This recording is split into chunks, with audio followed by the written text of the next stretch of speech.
इफिसियों के नाम पौलुस प्रेरित की पत्री 5वां अध्याय।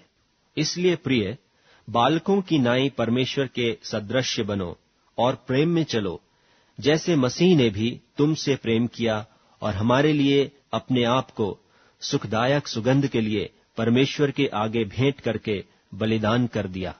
और जैसा पवित्र लोगों के योग्य है, वैसा तुम में व्यभिचार और किसी प्रकार अशुद्ध काम या लोभ की चर्चा तक न हो, और न निर्लज्जता, न मूढ़ता की बातचीत की, न ठट्ठे की, क्योंकि ये बातें सोहती नहीं, वरन धन्यवाद ही सुना जाए। क्योंकि तुम यह जानते हो कि किसी व्यभिचारी या अशुद्ध जन या लोभी मनुष्य की, जो मूरत पूजने वाले के बराबर है, मसीह और परमेश्वर के राज्य में मीरास नहीं। कोई तुम्हें व्यर्थ बातों से धोखा न दे, क्योंकि इन्हीं कामों के कारण परमेश्वर का क्रोध आज्ञा न मानने वालों पर भड़कता है। इसलिए तुम उनके सहभागी न हो, क्योंकि तुम तो पहले अंधकार थे, परंतु अब प्रभु में ज्योति हो। सो ज्योति की संतान की नाई चलो, क्योंकि ज्योति का फल सब प्रकार की भलाई और धार्मिकता और सत्य है। और यह परखो कि प्रभु को क्या भाता है, और अंधकार के निष्फल कामों में सहभागी न हो, वरन उन पर उलाहना दो, क्योंकि उनके गुप्त कामों की चर्चा भी लाज की बात है। पर जितने कामों पर उलाहना दिया जाता है, वे सब ज्योति से प्रकट होते हैं, क्योंकि जो सब कुछ को प्रकट करता है वह ज्योति है।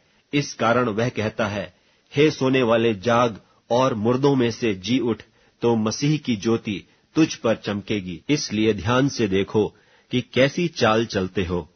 निर्बुद्धियों की नाई नहीं, पर बुद्धिमानों की नाई चलो, और अवसर को बहुमोल समझो, क्योंकि दिन बुरे हैं। इस कारण निर्बुद्धि न हो, पर ध्यान से समझो कि प्रभु की इच्छा क्या है। और दाखरत से मतवाले न बनो, क्योंकि इससे लुचपन होता है, पर आत्मा से परिपूर्ण होते जाओ, और आपस में भजन और स्तुति गान और आत्मिक गीत गाया करो, और अपने अपने मन में प्रभु के सामने गाते और कीर्तन करते रहो।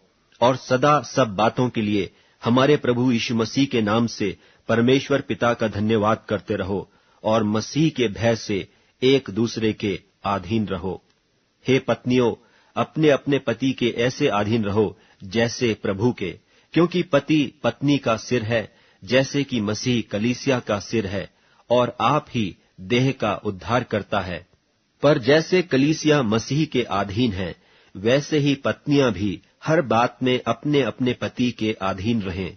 हे पतियों, अपनी अपनी पत्नी से प्रेम रखो, जैसा मसीह ने भी कलीसिया से प्रेम करके अपने आप को उसके लिए दे दिया, कि उसको वचन के द्वारा जल के स्नान से शुद्ध करके पवित्र बनाए, और उसे एक ऐसी तेजस्वी कलीसिया बनाकर अपने पास खड़ी करे, जिसमें न कलंक, न झुर्री, न कोई और ऐसी वस्तु हो, वरन पवित्र और निर्दोष हो।